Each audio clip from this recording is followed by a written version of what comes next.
છે રે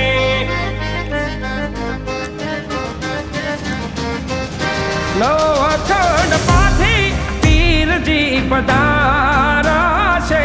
રે